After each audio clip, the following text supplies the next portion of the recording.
when we get to step 12, we're really talking about the principle of service, given for free and for fun. Take it everywhere we go. I've told you much about how my relationship with Linda, my relationship with the people in my life, those that work for me, my relationship with other attorneys, my relationship with authority figures such as judges have completely changed because I have seen those old ideas and been willing to have them removed, and they have been removed in large part. Does it mean I have every day a perfect? Oh, no. I have days I get home and I think, man, I peed in the Wheaties today. Boy, I just wish I hadn't done that.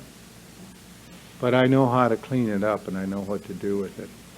And so we could go on and on about this. But what I want to do now is take a quick break and come back. I promised that I would talk a little bit about the traditions. I'm going to give it about an hour and not the 2 that's on your program. But first, before I do, and before we leave the steps, who has a question or a comment? You've been pounded through a lot of information today. It is coming fast and furious. And I know that I could spend a day on each one of these 12 steps and you would have your own thoughts on it.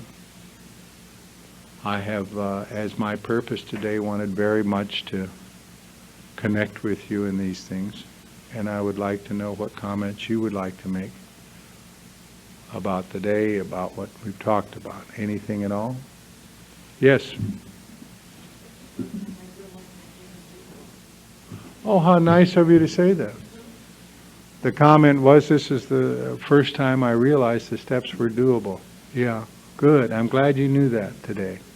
They are doable. It took me a long time to realize they were doable. Yeah. Yes. In the Seems like you talked about making direct men, but not so much except when you do so to injure them and others. Could you elaborate on that? All right. Michael, is it Michael? Michael asked that I comment on this part of step 9 that says, except when to make direct amends would injure them or others. That is covered at great length in the book. And it's almost common sense and courtesy in a way. For example, and I'll give, usually the examples all come flying around about sex and infidelity and all of that kind of thing. But here's another example. Suppose that I owe you an amends because I've harmed you, because I have spoken badly about you. I have attempted to ruin your reputation. I have attempted to just say things about you that didn't need to be said or weren't true at all. To go up to you and say, Michael, I got an amends to make to you because I've been bad-mouthing you all over AA, is not exactly an uplifting thing to say to you, you know. It has a tendency to hurt you. And it doesn't really heal the problem. And I think that we have to be careful about that kind of an amends. What could I do to make amends if I've been talking badly about somebody and really am sorry about it? I must begin to talk highly of that person, voluntarily making comments. And do I go to that person? Sure. And as I did when I was making amends, and as I still do, and say, you know, our relationship has been, because if I'm bad-mouthing somebody, that guy knows that he and I are not clicking real well. I may avoid him at a meeting, not see him, say hello to everybody, but that kind of thing. It's a lot of that goes on in any AA meeting where there's a lot of people around, or not, where there's people that have been around together for a while. And for me to walk into a room where I'm totally clean with everybody requires that I stay awake and make amends, where I come up to you and say, Michael, you know what? Our relationship has gotten off track, if it ever did have a basis for it, and I want you to know I'm sorry about that, and I would like to put that on a different basis.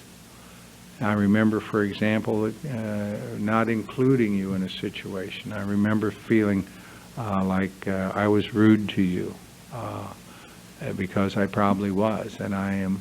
But for me to come up and say, hey, I've been sorry, I've been bad-mouthing you, is just to create an additional hurt.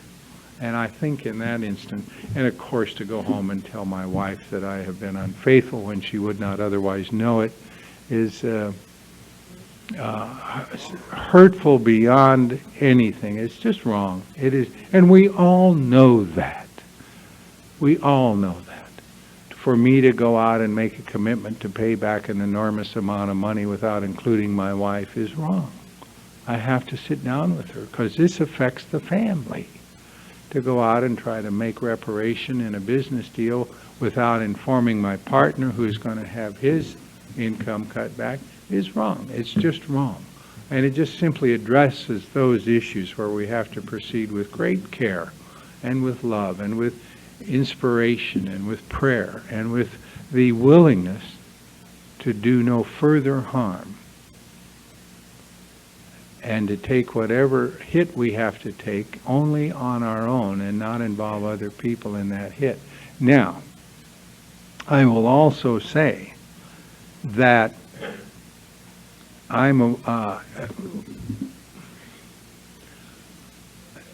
for me to make amends for an infidelity is a very delicate thing. There was an illusion in my mind that if she never said anything about it, she didn't know about it. This is in years gone by. They know. They know. They know and they don't know. You know what I mean? Those neurons fire, man. They know. They don't know chapter and verse. They don't know who. They don't know when. There is something off around here, and I know there's something off around here, and it would not surprise me to find out there's been somebody else in the picture. That's what they know. And when that penny dropped, it was much different for me along the line. And before I came to this point, and as I said, I went for 15 years without being married, and I didn't have those kind of specific problems. But before, when I was married, it was something.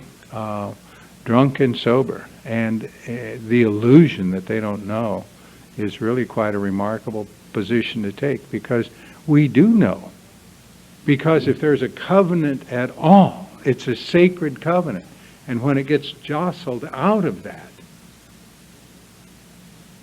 when there is some forgetting about that little thing, forsaking all others, it is on the table in a very funny way. There's a napkin over it. Everybody's walking around it. And the sex life loses its sizzle, and the laughter goes out the window, and all of that stuff. And it's a different thing. Anyway, except when to do so would injure them or others, has a lot of arms and legs on it. And those are just a couple of examples that come to my mind. And thank you for that question. You had something back there. How did you choose your own sponsor, and do you have any thoughts on sponsoring other people? How did I choose my sponsor? They told me when I was new that I should pick somebody that had something I wanted.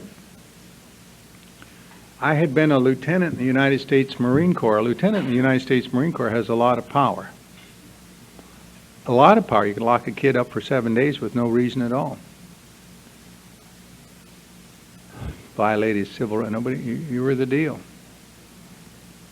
And I could not exercise that power. I could not make an unpopular. I would walk into the barracks and say, hey, the captain wants you guys to clean this up. Yeah, astonishing. And I felt terrible about that and very weak about it. And so when I saw a guy that was not afraid to make an unpopular decision, I was immediately attracted to him. His name is Clancy. He's been my sponsor for 32 and a half years. And he could do that. And it was on that basis that. And over the years, my purpose for that relationship has changed. When I was about 17 or 18 years sober, I realized I don't really need anything from him so much as I need to be of service to him. And I changed the purpose of the relationship to one of serving him. And that has worked out very well, and I've had an opportunity a time or two to do just that. in ways that were very important to him and very deeply I was deeply grateful for him. I think it's important to choose somebody who has what you want, whatever that may be. Mostly, I think it's important to choose somebody that seems to be having fun around here. That seems to be having some laughs. Because if they're having laughs, they're not taking themselves too seriously, they're not worshiping the book, they have a relationship with God. We don't want to hold this book up and worship it. It is not Scripture. These steps are not Scripture. They are not Holy Writ. They are simply guidelines that came through the mind of a man that happened to be open to do it, write it all down. When I think about the guys that I sponsor and how they come into my life to respond to the other half of that, I seem to get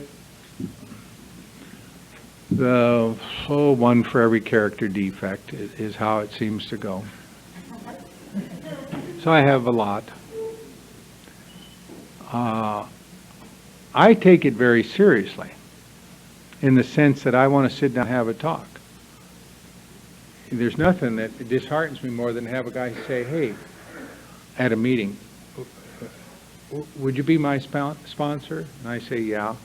And then I hear from him about 6 months later. I'll see him at a meeting and say, you know, you weren't there for me. I don't think I need.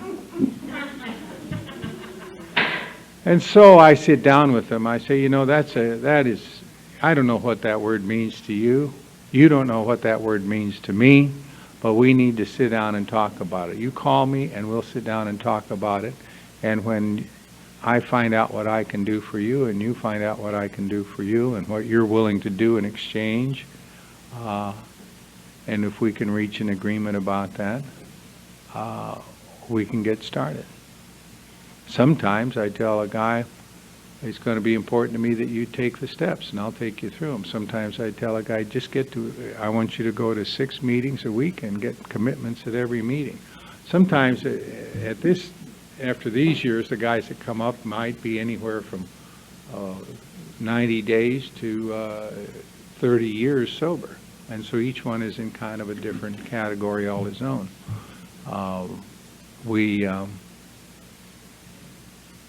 But I come to love these guys so much. I come to feel their hurts and their pains and their victories and their loves and wish them well. I know that what I want for them is more than they can possibly imagine for themselves. Just as I know that what my sponsor wanted for me was outside my reality. I couldn't have seen it in a million years. And there it goes. But it's an opportunity for God to love that guy through me, so it's an important thing. Because I'll tell you why. I'm the garden hose. I'm used to water the garden. And that means that the love is coming through me if I'm living my life in a way that it can. And if it's coming through me, like a garden hose gets all the water it needs.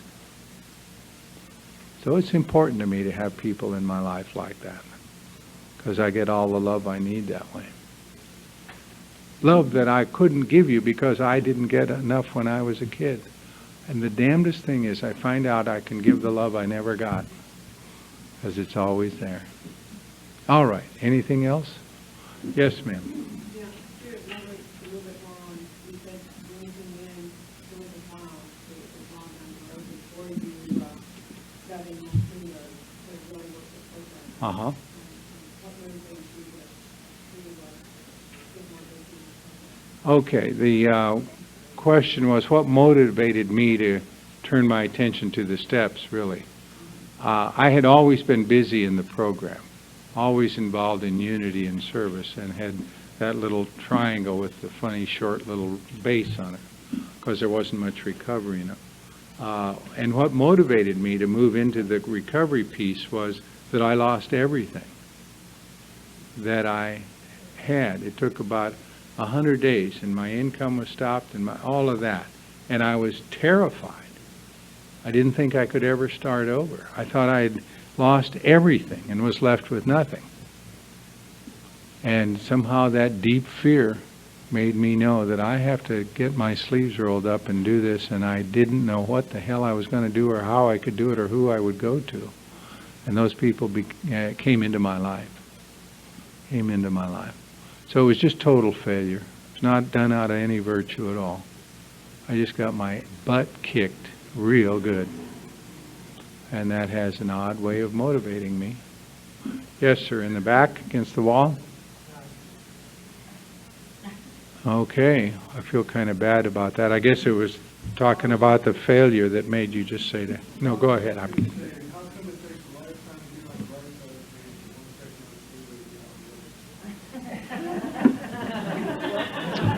The question is such a great question. He said, how come it takes a lifetime to get on the right side of the page and you can be back over to the left in just a second? And that's not quite how it goes. We were born on the right side of the page. We're born on the right side of the page. Our old ideas and our fear pull us over to the left side of the page. And the fact that we get sober finally, and we're on the left side of the page while we're drinking, with very, very rare excursions into the right side of the page. And it has been the human condition forever.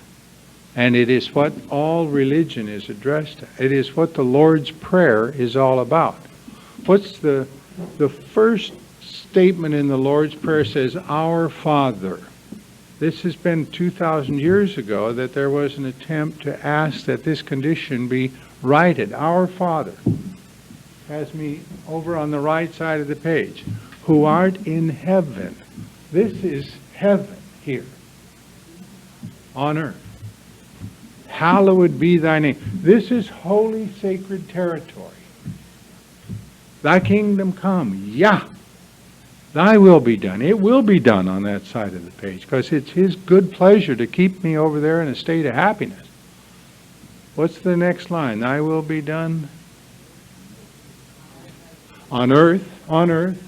This is earth. This is heaven. His will is going to be done in both places. We don't usually like it. Because here's His will. Let's get the guy out. Let's get him off the streets. Give him a place to rest in the jail there for a couple of days. Take care of him.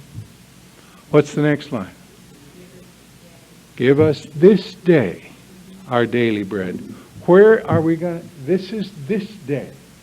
We can only be here for a day. This day. Where are we going to get our daily bread? Over here. What's the next line? And forgive us our trespasses. What does that mean? Forgive us this. Forgive the forays into the right side of the page. Forgive us our trespasses, as we forgive those who trespass against us. The others that come over here and have a tendency to drag us with them. What's the next line? And lead us not into temptation. He doesn't really. But I don't want to be tempted to this side of the face. For thine is the kingdom, and the power, and the glory, forever. And when I say the Lord's Prayer and I think of this, I know that there has been a strikingly articulate and very sweet expression of an answer to exactly the wonderful question you asked. Is there a lifetime to... No, we're born here. We come over here with our fear and our silliness, and then we come back in a moment, when the booze was lifted out of us, and the obsession, and then we drift here, and finally we come back, for us, to a formula that really has depth and weight, and that is a formula that allows me to start my day here and end my day on the right side of the page, and not monkey around over here. And the only reason I'm going to spend any time over here is because I go to sleep and decide that I can get by with coming from fear in my intellect. And then I go back over here and I'm at peace. And if I can go to bed at peace and wake up in the morning and ask for that, the day may bring some stuff. But it is just a sweet answer to a terrible human dilemma. Good question, thank you. And nice answer, I might add. So do you believe we're spiritual beings trying to human? Yeah, oh yeah. Do I believe we're spiritual beings having a human experience? You bet. You bet. We are spiritual beings. That is the peace in us. We really are. We are the intelligent spearheads of God's ever-advancing creation. We're God's kids. I have no question about it. All right, shall we take a quick break and talk about the traditions for a little bit, and then I can go home and worry?